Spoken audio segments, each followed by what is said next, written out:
throughout the evening, we're examining the film that inspired the Steven Spielberg phenomenon, and now it's time to examine the phenomenon that first inspired the film. It is reported that author Peter Benchley had limited hopes for his novel Jaws, that is until it spent some 44 weeks on the bestseller list and begat the first blockbuster film for which he co-wrote the screenplay. Sadly, Mr. Benchley passed in 2006, but his legacy of breathtaking works will forever live on, and tonight we are honored to welcome the widow of Mr. Peter Benchley. It is a pleasure to introduce to the show Wendy Benchley. Ms. Benchley, are you there? I am here. Thank you so much for joining us tonight. It's a great honor to have you on. Well, I'm pleased to be on. Thank you so much. I want to start near the beginning. Your husband, writing was in his blood, wasn't it? I read that his father was a writer? Oh, his father and his grandfather. His grandfather was Robert Benchley, who was part of the famous round table at the Algonquin in New York with Dorothy Parker and many other famous people.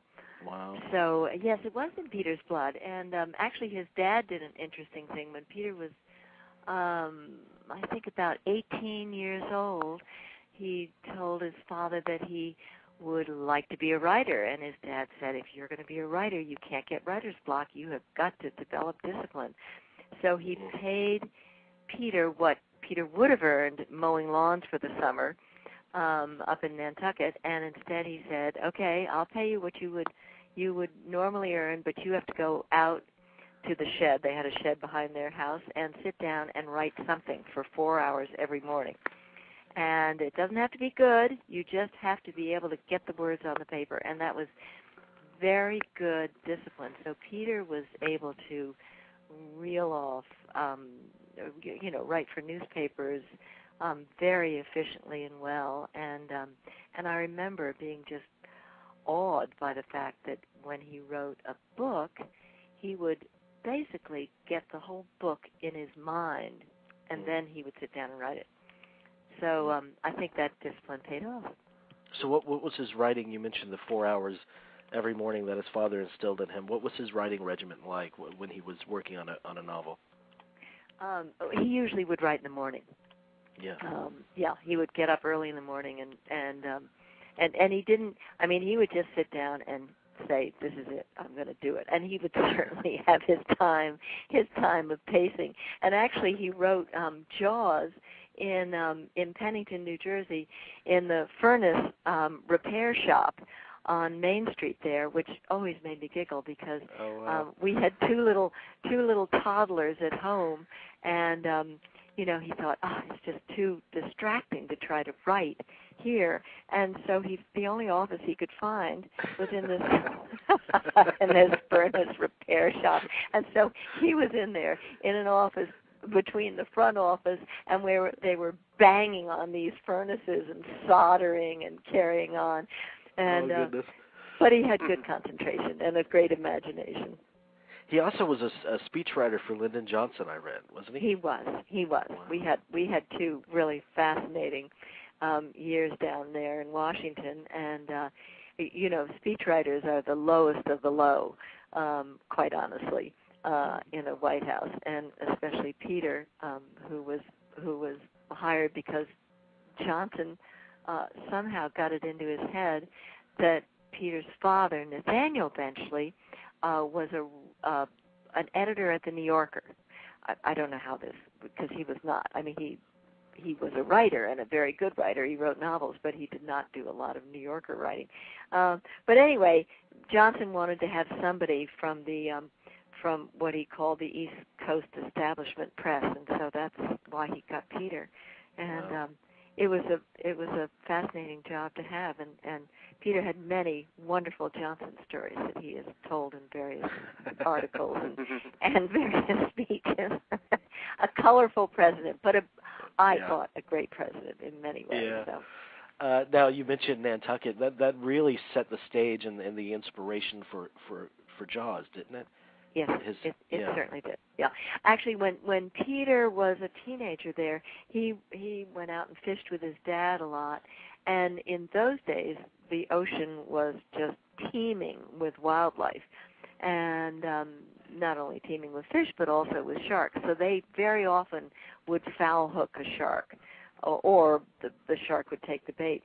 So that was something that Peter became fascinated in, and as he often would say, almost every young male in the world is either fascinated in dinosaurs or sharks at some moment in their life.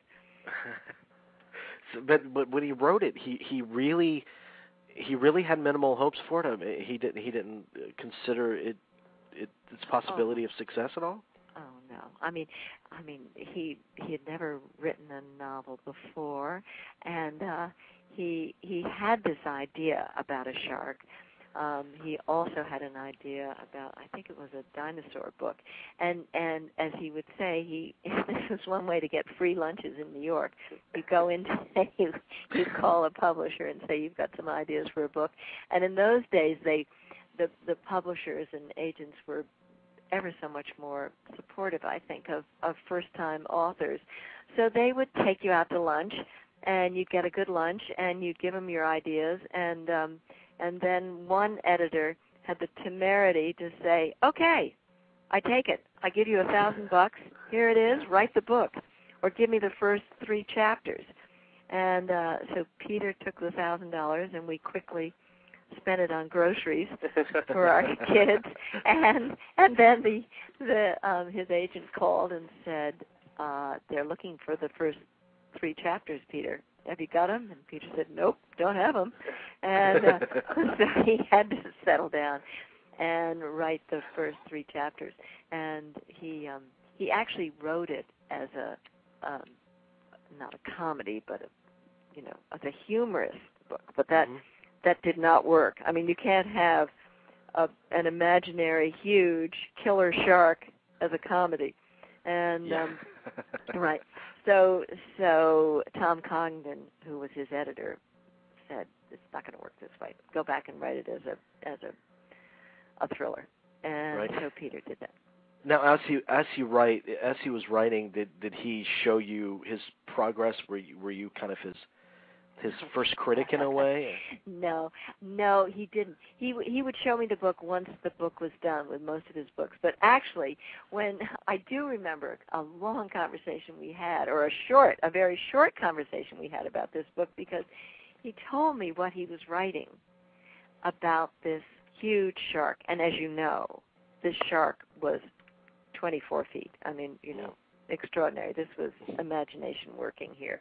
And that's why I keep saying to people, remember, Jaws was fiction. Yeah.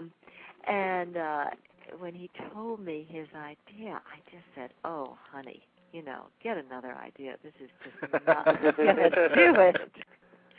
And but of course, that just goes to show I'm not a writer, and I don't have that kind of imagination. And he had the ability to put this intricate story together in his head, and to have these fascinating characters, and bring it all together. So tens of millions of books, of copies of books sold later. It's a remarkable achievement. What were the first inklings of a motion picture? Did that come fairly soon after it reached bestseller status? Yeah, that was very quick. That was what was so startling. And I remember the phone call, because I can remember Peter standing there in the kitchen in Pennington in this little house that we were in, and he was looking completely stunned that they had sold the book for the movies, and that we were going to make a big hunk of change. And I can't even remember now what it was, but I remember bursting into tears, because I thought, this is going to ruin our life. So that was only, that was my reaction, because we had this very nice life in Pennington, which I loved, and I had just seen. You thought it would challenge the kind of animosity, or? No. What I thought was that, I guess I was just suspicious of, or worried about money, money perverting your life and making things out of whack for you, and we've all read enough about people whose heads get turned by money, and they lose their sense of balance and their sense of, and so that was more my thoughts, that I just could see disruption coming, and as it turned out, we were so fortunate. Oh my gosh, so fortunate, and it opened up a huge, wonderful, glorious, fascinating world for us of diving and doing ocean shows around the world.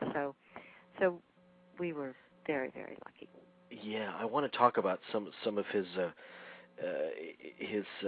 work, environmental work, in a little bit. But when it was produced into a motion picture, were you present around the writing stage at all when they were crafting the screenplay? Yes, I was. It was a fascinating summer, to say the very least. And we actually, I had my first helicopter ride because my family has an island. My grandfather had an island off the coast of Connecticut, near Stonington, Connecticut. And so once the movie company sent a helicopter for us, and this was truly thrilling. And it was so exciting. And so we were taken over to the vineyard, and then we stayed in a little rooming house there, a hotel. I don't even remember exactly which one it was, but I remember the first day we were there, I had a rental car, and we were going to be there for a while, and so I drove Peter to the set, which I thought was a perfectly all right thing to do. And it closed the movie down because, of course, I was not union, a union driver. And so the union went on strike. And, and so Peter had to go. Peter went and gladly went to the head of the union and said, we apologize, forgive us. We just didn't even think it was just normal life for us to drive our own car to the set. Yeah. So who wouldn't have thought that? Yeah. That was my first taste of the complications of movie making. But the rest was really fascinating. And I'm interested in how you were taken by Spielberg. What your impression of Mr. Spielberg was when you first met him, and your husband's as well. Oh gosh. Well, I mean, Peter certainly knew him and knew his earlier movie, and I don't think I had seen it, but I just remember, Peter was intrigued, I was intrigued. Spielberg was a fascinating person to talk to and to know, and he was very easygoing and very easy to talk to, sort of, at least personally, for me and for Peter, not at all intense. Loved to talk about film, loved to talk about character development, and you know all the stories about how things went on the set. Yeah, so, right. So we don't need to go into that. But actually, Peter did. I think he did one draft, maybe two drafts, and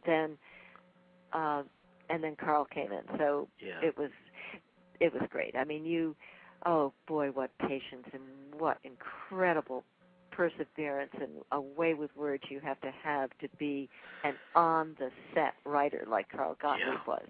I mean, it has to be incredibly challenging. It takes a tremendous I mean, talent. Peter just said flatly, I could not do that. I just could not.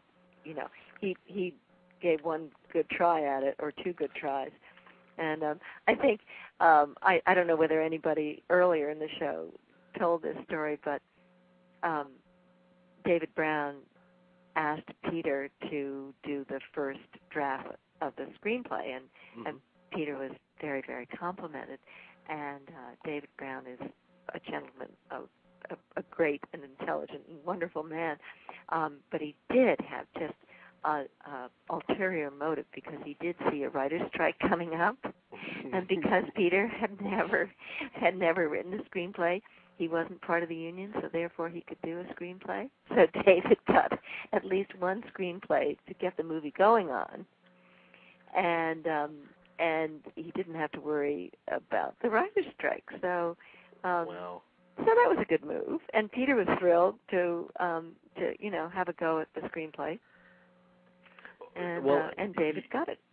You mentioned the problematic set, and we won't get into it. But in the midst of this, how were you both feeling about the prospects of the film? Did you know that there was something special there, or did you have any idea that the film was going to turn out the way it was?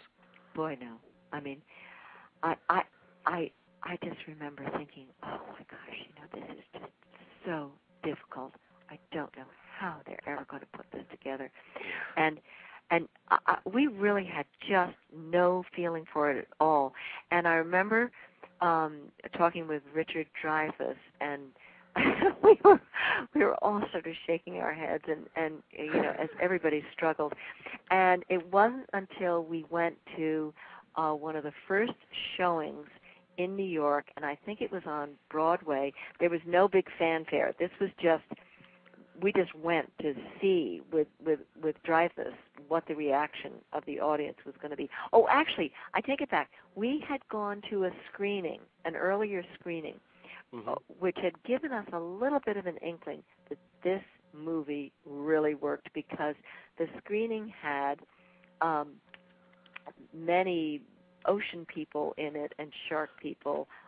Al Giddings, I remember, was there, and also some other people who really knew the ocean and knew sharks, and they were just about jumping out of their seats. So that was our first inkling that if you could get people who were very sophisticated and knowledgeable about the ocean, and who flatly knew that there was no shark in the world this big, okay, so they had to, suspend their disbelief for that. And if you were able to hook them, then you were probably going to really be able to hook the general population. And then we went to just a showing, a sneak preview at a theater on Broadway, I think, with Richard. And my gosh, we came out, and the audience just clapped and screamed at the end, and were screaming during the film, and then clapped and carried on afterwards. And I mean, if you know Richard, you know how enthusiastic and great fun he can be. And so we just stood out there on Broadway and hollered and screamed with excitement with Dreyfuss. So that was a great experience. Oh, I can imagine it would just be deliriously satisfying. Yeah, that yeah, reaction. it was great fun, amazing. And the film, I mean, the film is 33 years later, and it's still such a phenomenon. Did your husband ever tire of the phenomenon? Did he ever, or did he relish it all the way? Oh, Peter was a gentle, wonderful man, and so he was always gracious.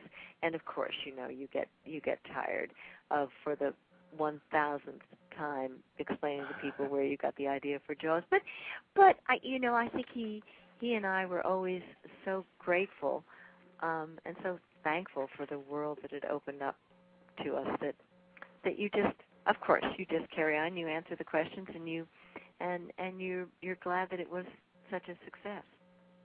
And I understand that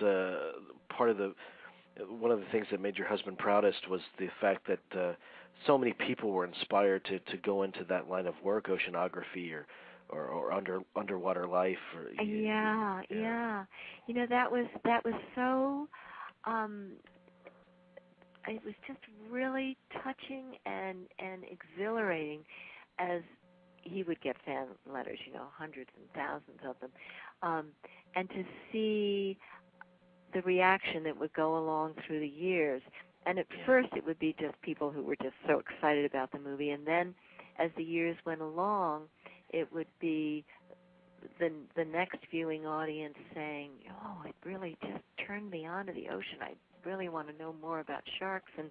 And then we began to get a lot of letters from people who had gone into oceanography or become biologists or marine biologists, and we got a lot of letters from teachers and classes where teachers would use Jaws as the first adult novel for kids to read, so for 11 or 12-year-olds. And they, of course, 10 years after Jaws, or 12 or 15, they were not, I mean, there's so many scary movies out that Jaws was no longer that frightening for people. They just became intrigued with sharks and the ocean. And I know I've spoken to many marine biologists who are much younger than I, but who they say that Richard Dreyfuss suddenly showed them when they were 10 years old that you could be cool and be a marine biologist. Yeah, and you could be funny. And you could be funny and smart and cool and brave, and you weren't a wonk, you know? Yeah. And so that was really quite fascinating to see. Yeah. Well, I could talk to you all night. You are just so delightful. And I really appreciate you taking time out to speak to us tonight. And it's such a fantastic phenomenon. It all started with your husband, and I can't thank you enough for joining us tonight. Oh, well, I was pleased to do it, and thank you very much for asking me. Thank you, Wendy. Bye now. Good night. Night, Jamie. Good night. Bye bye. That's Wendy Benchley. A terrific honor to speak to her here on the show.